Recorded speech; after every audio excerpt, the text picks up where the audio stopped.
Hi everyone. So I bought a microphone because some of you complain about the bad quality of the sound, and of course I forgot to take it with me today. So I hope the sound will be okay.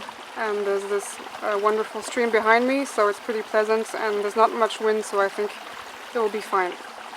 So in this video I'll be talking about the new spiritual paradigm, and in the last video I posted I was speaking about the dark side of spirituality and the new age, and all these outdated spiritual concepts that do not serve us anymore on our journey.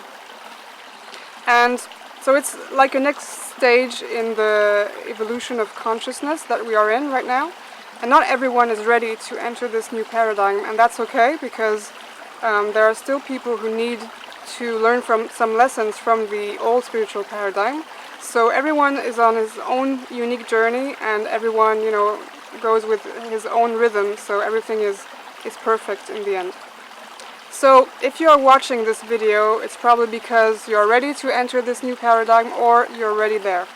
Spiritual evolution is a natural impulse towards more awareness. So the more we move forward on our spiritual journey, the more what is unconscious becomes conscious. So the unconscious is also what we call, or the shadow self. So the more we become conscious of what emerges to the light of our consciousness, and the more we are invited to integrate this dark side or this shadow self with love and with care, the more we are able to be really feeling that we are more integrated as a being, as a spiritual being. In the new spiritual paradigm, it's the end of victim consciousness and the end of the victim, perpetrator, savior patterns. So in 3D and in 4D, we are still immature, and we always look for things outside of ourselves to blame for how we feel inside of ourselves. We blame them for our pain. So we are going to blame the parents, the family, our neighbor, the state, the Illuminati, the reptilians, the entities, or whatever. And that's because the ego always sees itself from separate from the outside world, and so it always sees itself as a victim to the outside world. Everything is vibration, and we all have a different and unique vibration, which is always changing and always evolving. But in the beginning, our vibration is determined by the programming that we agreed to receive when we entered this world as we were children. So this programming is also called, wounds or co-wounds that are anchored deeply into our subconscious mind and our emotional body when we are children. And it's also called the shadow self. So what will happen throughout our lives is that these core wounds, or sometimes just these wounds, will be reactivated by things that we are going to draw into our reality, into our experience, may it be situations or people that are going to trigger these wounds, so that we can become aware of them. So it's like the universe is, very benevolent towards us. The universe only wants us to go towards more healing. So it will place people or situations in front of us that will trigger these wounds, so that that emerges to the light of our consciousness, so we can free them, so we can then heal them and integrate them completely. So this is the case for anything that we attract into our lives, may it be dramas, diseases, any kind of negative situations, negative people, black magic, possession, etc. In the new spiritual paradigm, we become 100% responsible for what we create, what we manifest, and what we experience in our life. And instead of trying to find someone or something to blame outside, we systematically go within and find a resolution within us. So basically, it's owning our shadow, it's owning our own shit. So throughout our life, of course, a lot of things, a lot of situations, a lot of people are going to trigger us, and they're going to trigger sometimes very violent, automatic responses and reactions, may it be emotional, sometimes something that is verbal, or just a general state.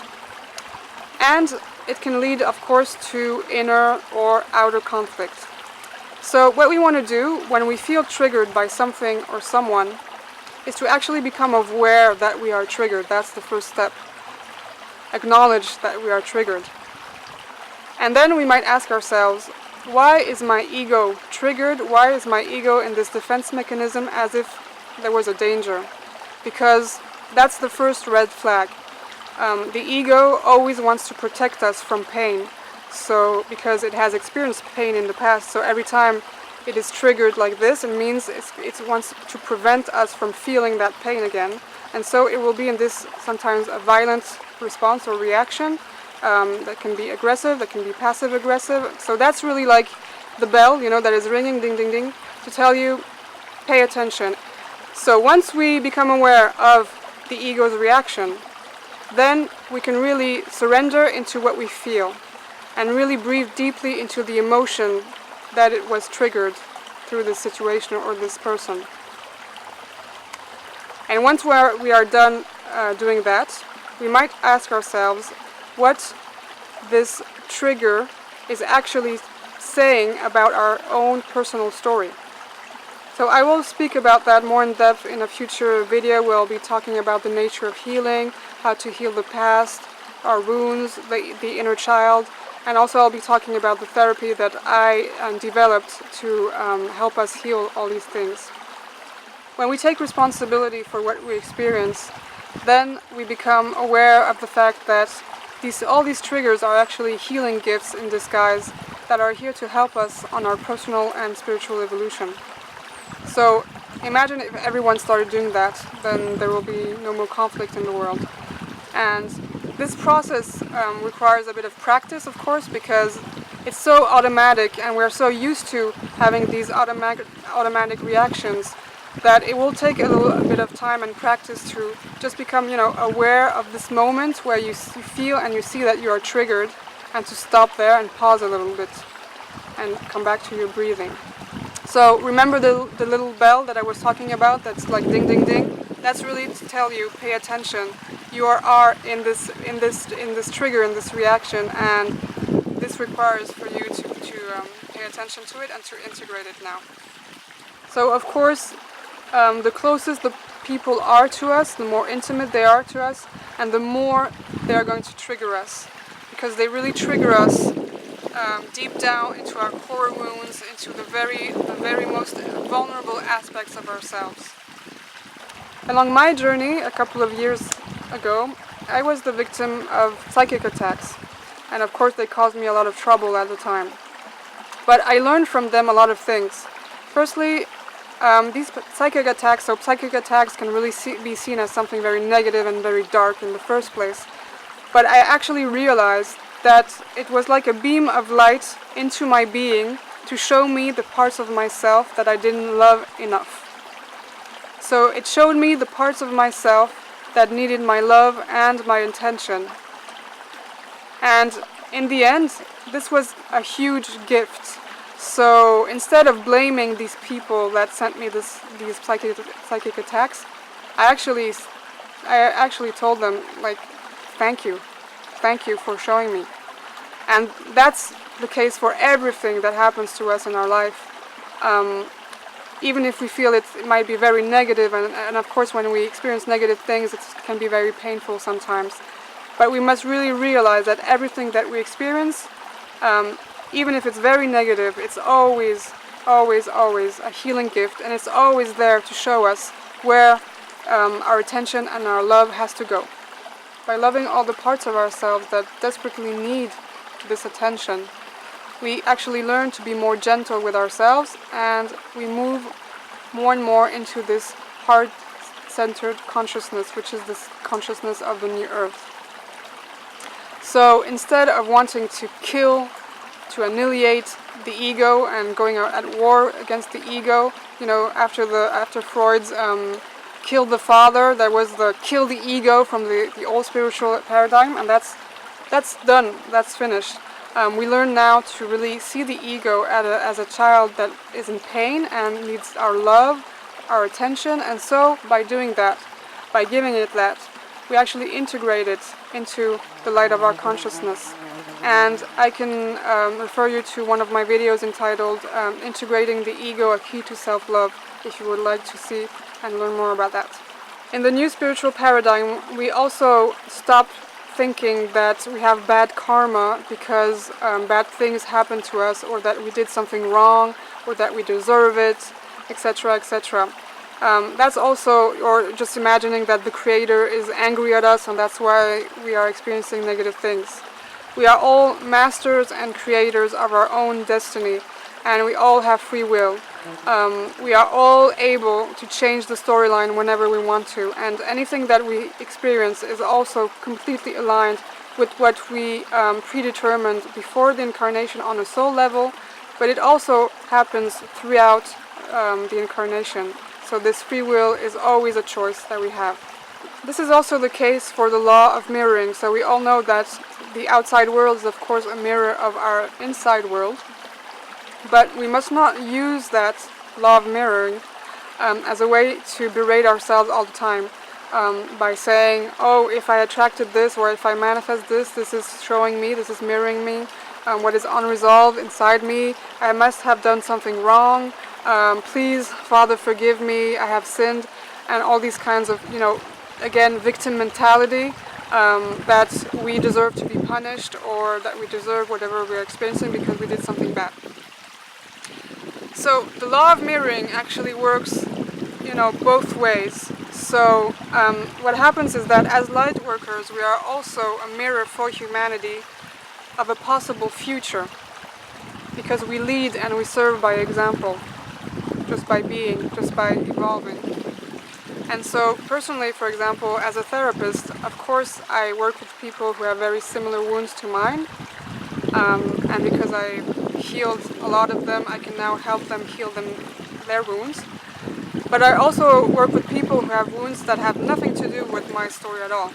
And if I were to say every time I work with someone, oh, this person is a mirror for me to see what is unresolved inside of me, I would be really in trouble with that. So this is just to tell you that when you evolve spiritually, and when you do the work, when you integrate the shadow, there comes a point in your evolution where, because you manifest people that have certain wounds that you might have had in the past, it doesn't mean that it's unresolved inside of you. It's just the universe's way of showing, look, this is your past and you've healed this. Now, by your presence and by the resolution that you came to, you're actually helping, your vibration is helping this person to perceive a potential future for them. So it all works in this beautiful collective way of, evolving towards the light, where we all, pull each other, higher and higher in this evolution. So how do we know if the outside world is actually reflecting something that is unresolved inside of us? Well, the answer is in what I just said previously. When you have a trigger, when there is an emotional reaction, then this is the clock, or the bell, that tells you, look, this is what you need to pay attention to now. This is what you need to become aware now. There's something you have to liberate.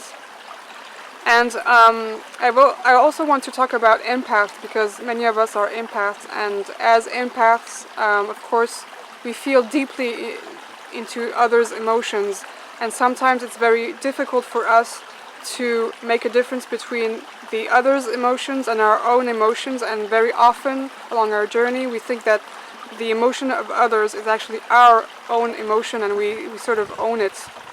So in the new spiritual paradigm, we learn just to accept the fact that we are empaths, we are feeling the emotion of others or emotions from the collective, but we learn how to make a difference and to set boundaries of what belongs to me and what does not belong to me.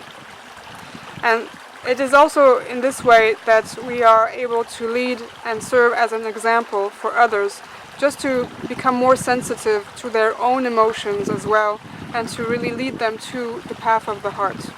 And also as empaths, we learn to leave the martyr, or the savior aspect of ourselves that's always like, I have to carry the weight of the world, or the other's pain on my back.